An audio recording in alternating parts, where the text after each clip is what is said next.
সবাইকে শুভরাত্রি। আশা করি সবাই খুব খুব ভালো আছো। আজকে তোমাদের সামনে আমি আবার এসে উপস্থিত হয়েছি সেকেন্ড এপিসোডের ক্লাস নিয়ে, ডিএলএড পার্ট 1 থেকে। আজকে আমি সিসি 01 অর্থাৎ চাইল্ড স্টাডিজ থেকে একটা লং প্রশ্ন। এটা হচ্ছে, নির্মাণবাদ কাকে বলে? শিশুর জ্ঞান নির্মাণে দারিদ্রতা, বিশ্বায়ন ও আধুনিক সংস্কৃতির ভূমিকা আলোচনা করো। তো এটি তোমাদের পরীক্ষার জন্য খুব ইম্পর্টেন্ট একটি প্রশ্ন। এটি 7 নম্বরেরও আসতে পারে বা 16 নম্বরেরও আসতে পারে। আমি তোমাদের একটু 16 নম্বরের মতো করেই আজকে আলোচনা করে দিচ্ছি। তোমরা এটাকে শর্টেও লিখতে পারো। আমি প্রত্যেকটা পয়েন্ট আমি স্ক্রিনে দেখিয়ে দিচ্ছি এবং প্রত্যেকটা পয়েন্ট আমি আলোচনা করে দিচ্ছি, তোমরা নোট করে নেবে। তো এখান থেকে দেখো, এই পয়েন্টটি যে কিছুগুলো তোমাদের মেন পয়েন্ট রয়েছে, কিছুগুলো সাব পয়েন্ট রয়েছে। আমি প্রথমে মেন পয়েন্টগুলো তোমাদের দেখাচ্ছি। তো এতে প্রথমে রয়েছে, দেখো 1 নম্বরে বলা আছে নির্মাণবাদের ধারণা। 2 নম্বর, নির্মাণবাদ কাকে বলে? 3 নম্বর, দারিদ্রতা বলতে কী বোঝায়? 4 নম্বর, শিশুর জ্ঞান নির্মাণে দারিদ্রতার ভূমিকা। 5 নম্বরে রয়েছে বিশ্বায়ন কি? 6 নম্বর, শিশুর জ্ঞান নির্মাণে বিশ্বায়নের ভূমিকা। 7 নম্বরে রয়েছে দেখো, আধুনিক সংস্কৃতি বলতে কী বোঝায়? সর্বশেষে রয়েছে শিশুর জ্ঞান নির্মাণে আধুনিক সংস্কৃতির ভূমিকা। এবার আমি এক এক করে পয়েন্টগুলোর আলোচনা করছি। তো 1 নম্বর পয়েন্ট রয়েছে যে নির্মাণবাদের ধারণা। তো নির্মাণবাদ বলতে এখানে কি বলা হয়েছে? এই জিনিসটা উজ্জ্ব রয়েছে এখানে। নির্মাণবাদ বলতে কিন্তু জ্ঞানের নির্মাণবাদকেই বোঝায়। তো এই যে নির্মাণবাদ, এই নির্মাণবাদের ধারণা আমরা প্রথম পেয়ে থাকি ইটালীয় দার্শনিক গিয়াম বাত্তিস্তা ভিকোর কাছ থেকে। তিনি 1800 শতকের একজন প্রখ্যাত দার্শনিক ছিলেন এবং ঐতিহাসিক ছিলেন, আর ওনাকে ব্যাখ্যাকারও হিসেবে বলা হয়ে থাকে। তো উনি এই বিষয়টির প্রথম ধারণা দেন। তো তিনি বলেন যে জ্ঞান হচ্ছে মানুষেরই সৃষ্টি। জ্ঞান কিন্তু বাইরে থেকে আসে না, এটি তৈরি হয় ব্যক্তির নিজের কাছ থেকেই এটি তৈরি হয়ে থাকে। নির্মাণবাদের যে সমস্ত অন্যান্য প্রবক্তারা রয়েছেন তারাও একই কথা বলেছেন পরবর্তীকালে, যে জ্ঞান ব্যক্তির মধ্য থেকেই তৈরি হয় এবং এটি আসে অভিজ্ঞতা থেকে। মানে ব্যক্তি পূর্বে কিছু অভিজ্ঞতা লাভ করেছে এবং বর্তমানে কিছু অভিজ্ঞতা লাভ করেছে। এই সমস্ত অভিজ্ঞতার সঙ্গে কি করে, অন্যান্য যে অভিজ্ঞতা রয়েছে প্রত্যেকটা অভিজ্ঞতা তারা একটা মেলবন্ধন ঘটায়। মেলবন্ধন ঘটানোর থেকে তারা একটা জ্ঞান তৈরি করে আর কি। অর্থাৎ সোজা কথা বলতে গেলে, আমরা যখন কোনো কিছু খাই, খাওয়ার পরে একটা জিনিস সেটাকে হজম করি, হ্যাঁ, তো এটা বিষয়টা ঠিক তাই। ব্যক্তি কি করে, যখন বাইরে থেকে কোনো বিষয়কে সে গ্রহণ করে তখন সেটার সম্পর্কে সে পুরোটা বুঝে নেয়। কিসের দ্বারা বুঝে নেয়? তার পূর্বার্জিত কোনো অভিজ্ঞতার মাধ্যমে। এটাই হচ্ছে মেন কথা। তো আরেকটু সহজ একটা উদাহরণ দিচ্ছি। নির্মাণবাদে সবসময় বলা হয়ে থাকে যে অভিজ্ঞতার মাধ্যমে ব্যক্তি জ্ঞান অর্জন করে থাকে, সবসময় অভিজ্ঞতার মাধ্যমে। বিষয়টা হচ্ছে যে, একটা উদাহরণ দিচ্ছি ছোট করে। আমরা অনেকেই জানি যে প্রাগৈতিহাসিক যুগে একটি প্রাণী ছিল, সেটিকে দেখতে ছিল একেবারে হাতি, এবং হাতির মতো দেখতে, খুব বড় হাতিগুলো যেরকম থাকে, আর ওর গায়ে খুব বড় বড় লোম ছিল। আমরা ছবিতে এটাকে দেখেছি, ওটাকে ম্যামথ বলা হয়ে থাকে। তো যে শিশু এই জন্তুটির সম্পর্কে কীরকম দেখতে ওরা জানে না, তো ওদেরকে যদি বলা হয়ে থাকে একটা জন্তু ম্যামথ, হ্যাঁ, এটা কীরকম দেখতে না, ওর বডিটা হচ্ছে হাতির মতো দেখতে এবং ওর গায়ে ভল্লুকের মতো কিন্তু লোম রয়েছে, তাহলে কিন্তু তারা একটা ধারণা করতে পারবে। অর্থাৎ তাদের মধ্যে হাতির একটি কীরকম দেখতে একটা অভিজ্ঞতা রয়েছে, ভাল্লুক কি এটারও কিন্তু কীরকম দেখতে এর একটু অভিজ্ঞতা রয়েছে। এই দুটো অভিজ্ঞতার মাধ্যমে তারা কিন্তু একটা জ্ঞানকে নির্মাণ করে ফেলছে। তো এই হচ্ছে বিষয় নির্মাণবাদ সম্পর্কে ধারণা। এরপর পরের পয়েন্টে আসছি, 2 নম্বর পয়েন্ট। এটা হচ্ছে নির্মাণবাদ কাকে বলে? তো নির্মাণবাদকে ইংরেজিতে বলা হয়ে থাকে কনস্ট্রাকটিভিজম।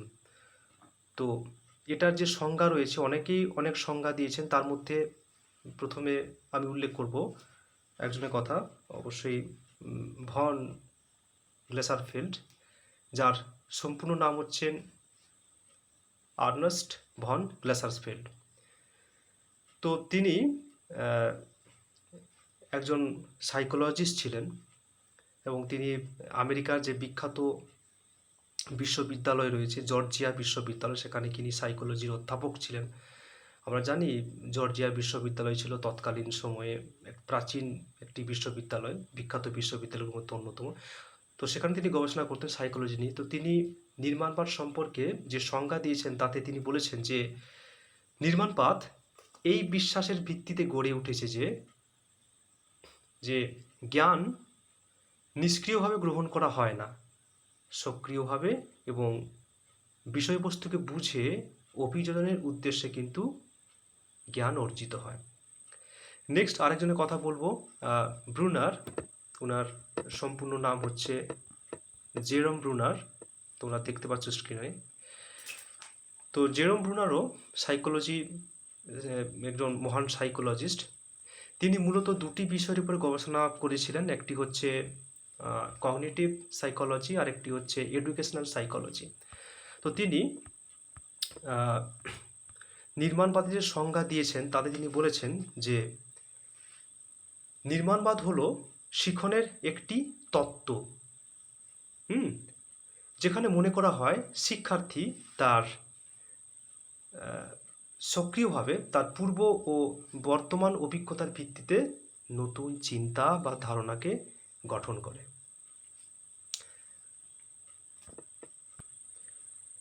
এরপর 3 নম্বর পয়েন্ট নিয়ে আলোচনা করব, এটি হচ্ছে দারিদ্রতা বলতে কি বোঝায়। তো এই যে নির্মাণবাদের ক্ষেত্রে কিন্তু আমাদের 3টি বিষয়, একটি হচ্ছে দারিদ্রতা, আর হচ্ছে বিশ্বায়ন এবং আধুনিক সংস্কৃতি কিন্তু ওতপ্রোতভাবে জড়িয়ে রয়েছে। কারণ শিশু অভিজ্ঞতার ভিত্তিতে জ্ঞান অর্জন করে থাকে এবং এই অভিজ্ঞতা কিন্তু পরিবেশ পরিস্থিতি থেকে কিন্তু সে পায়। তো সে কারণে প্রথমে যে 3 পয়েন্টটা রয়েছে, দারিদ্রতা সঙ্গে জ্ঞান অর্জনের কী সম্পর্ক, এটা আলোচনা করতে গেলে প্রথমে আমাদের জানতে হবে দারিদ্রতা বলতে কী বোঝায়। তো দারিদ্রতা হচ্ছে এমন একটি অর্থনৈতিক অবস্থা, যে অর্থনৈতিক অবস্থার দরুন কোনো ব্যক্তি তার জীবনযাত্রার জন্য ন্যূনতম মান অর্জন এবং জীবন ধারণের জন্য প্রয়োজনীয় যে সমস্ত দ্রব্য বা প্রয়োজনীয় যে বিষয়গুলো রয়েছে, অপরিহার্য দ্রব্য সামগ্রী, সেগুলো কেনার জন্য তার সামর্থ্য হারায়, সক্ষমতা হারিয়ে। অর্থাৎ দারিদ্রতা হলো এমন একটি অর্থনৈতিক অবস্থা, যে অর্থনৈতিক অবস্থার পরিপ্রেক্ষিতে সে তার জীবন ধারণের জন্য ন্যূনতম যে সমস্ত জিনিসগুলি প্রয়োজন সেগুলো কিনতে সে পারে না, সক্ষমতা হারায়। এরপর চলে আসছি পরের পয়েন্টে, যে শিশুর জ্ঞান নির্মাণে দারিদ্রতার ভূমিকা। এই পয়েন্টটির জন্য কতগুলি সাব পয়েন্ট রয়েছে, সেগুলো হচ্ছে তোমরা দেখে নাও, স্ক্রিনে রয়েছে, দেখে নাও, এক এক করে বলছি। প্রথমেই আসছে মানসিক সমস্যা 1 নম্বরে। তো দেখো দারিদ্রতার কারণে কি হয়, প্রধানত যে বিষয়টি আমাদের চোখে পড়ে সেটা হচ্ছে খাদ্য সমস্যা। তো খাদ্য সমস্যার জন্য শিশুরা কি হয়, অপুষ্টিতে ভোগে, শারীরিক গঠন ঠিকমতো হয় না। এবার শারীরিক গঠন ঠিকমতো না হওয়ার জন্য তাদের মধ্যে কিন্তু মানসিক সমস্যা দেখা যায়। শরীর মন তো ওতপ্রোতভাবে জড়িত একে অন্যের সঙ্গে, তো মানসিক সমস্যা তাদের মধ্যে দেখা দেয়, যার জন্য তাদের মধ্যে যে বিভিন্ন বিকাশগুলো রয়েছে, অর্থাৎ স্মৃতি, মনোযোগ এবং শিখন প্রক্রিয়া, এই সমস্ত বিষয়গুলি কিন্তু তাদের সঠিকভাবে সম্পন্ন হয় না এবং তারা সঠিকভাবে জ্ঞান নির্মাণ করতে পারে না। নেক্সট এই বিষয়টি আলোচনা করব, সেটি হচ্ছে প্রাক্ষবিক বিকাশ বাধাপ্রাপ্ত হয়।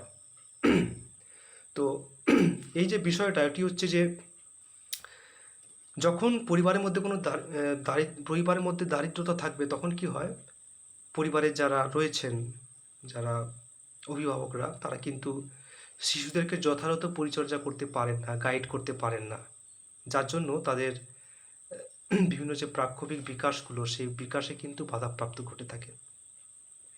আহ, যে সমস্ত উপদেশ ট্রিটমেন্ট তাদের দেওয়া উচিত সেগুলো কিন্তু তারা সঠিক সময় পায় না।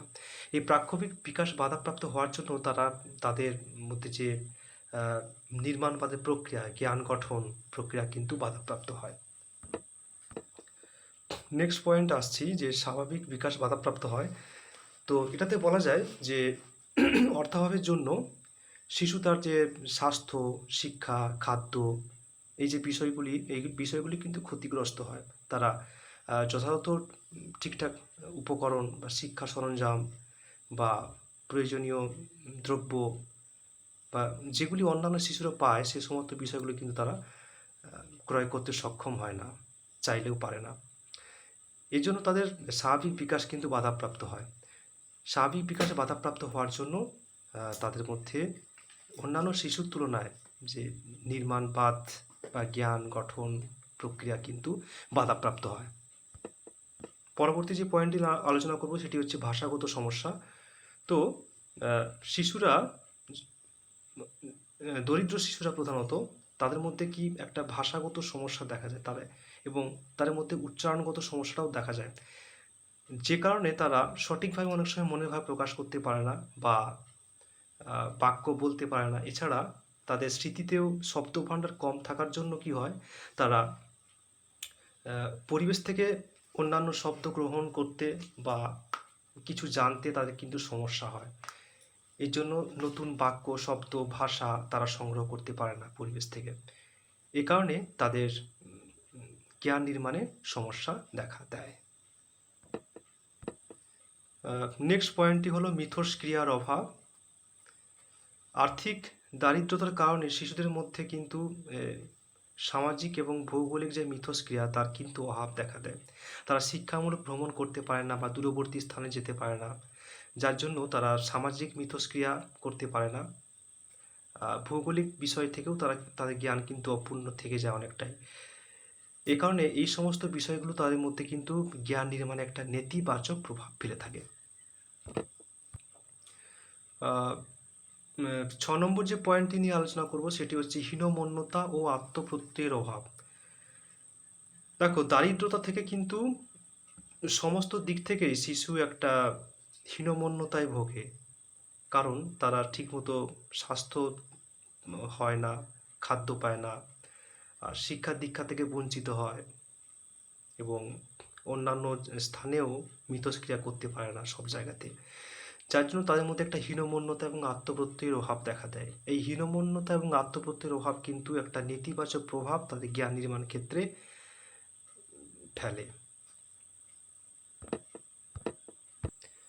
এবার 5 নম্বর পয়েন্টটি নিয়ে আলোচনা করব, বিশ্বায়ন কি।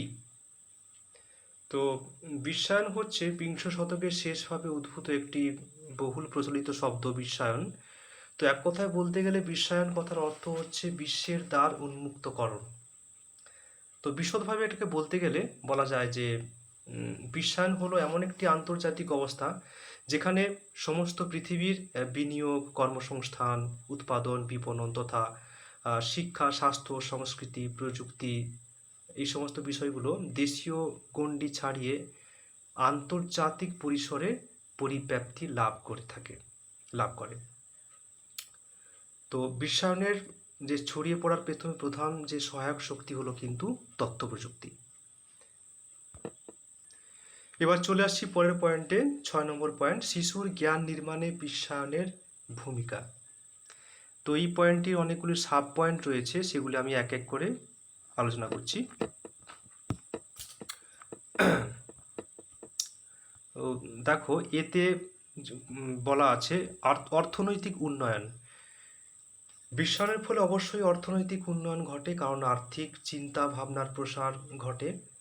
আর সমস্ত দেশে আর্থিক উন্নতির জন্য কি হয়, এটি কিন্তু জ্ঞান নির্মাণের সহায়তা লাভ করে থাকে, কারণ যে কোনো প্রকার শিক্ষাগত পরিকাঠামো, শিক্ষা এবং পরিকল্পনার উন্নয়ন কিন্তু আর্থিক সংস্থান ছাড়া সম্পন্ন হয় না। অতএব অর্থনৈতিক যে উন্নয়নটা হয় সেই অর্থনৈতিক উন্নয়ন কিন্তু জ্ঞান নির্মাণের ক্ষেত্রে একটি ইতিবাচক প্রভাব ফেলে শিশুর মনে। নেক্সট যে পয়েন্টটি নিয়ে আলোচনা করব সেটি হচ্ছে শিক্ষার প্রসার এবং আধুনিকীকরণ। তো বিশ্বায়নের ফলে শিক্ষার প্রসার এবং আধুনিকীকরণ সম্ভব হয়, কারণ শিক্ষান্বিত যে সমস্ত দেশগুলো রয়েছে সে সমস্ত দেশের পাঠ্যক্রম বা তাদের যে সমস্ত চিন্তাভাবনা এবং শিক্ষা প্রতিষ্ঠানগুলোর বিকেন্দ্রীকরণ এবং বেসরকারীকরণ, এছাড়া যে আধুনিক তথ্য প্রযুক্তির মাধ্যমে শিক্ষার ধারা এবং গতির যে পরিবর্তন, এর ফলে কিন্তু শিক্ষার প্রসার এবং আধুনিকীকরণ হয়ে থাকে।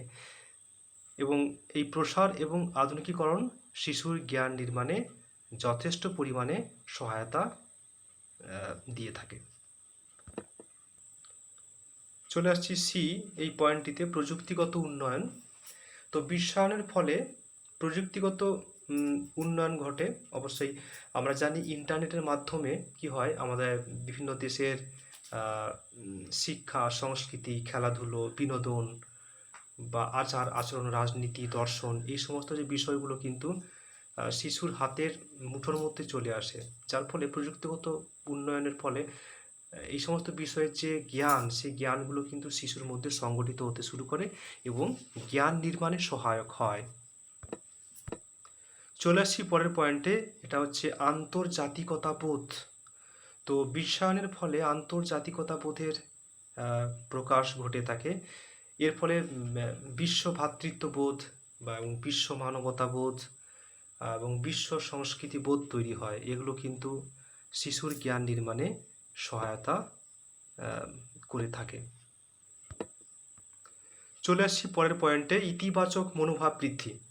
বিশ্বায়নের ফলে কি হয় যে শিশু ক্রমশ বিশ্ব নাগরিক হয়ে ওঠে, কারণ তথ্য প্রযুক্তির মাধ্যমে সব কিছুই যে জানতে পারছে সারা বিশ্বে কী ঘটছে না ঘটছে।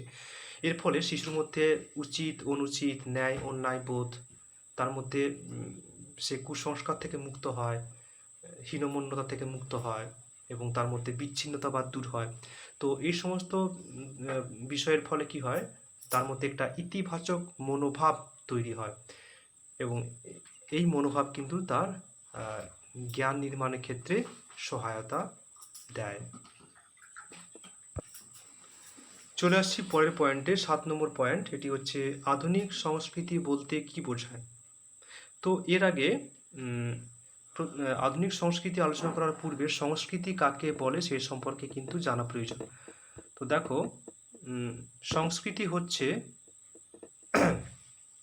কোন স্থানের মানুষের যে আচার ব্যবহার, জীবিকা, ধর্ম বা বিচার বুদ্ধি, রীতিনীতি, এই সমস্ত বিষয়ের মাধ্যমে যে সমস্ত তার অভিব্যক্তি প্রকাশিত হয় বা এসবের একটা মার্জিত রূপকেই বলা হয় সংস্কৃতি।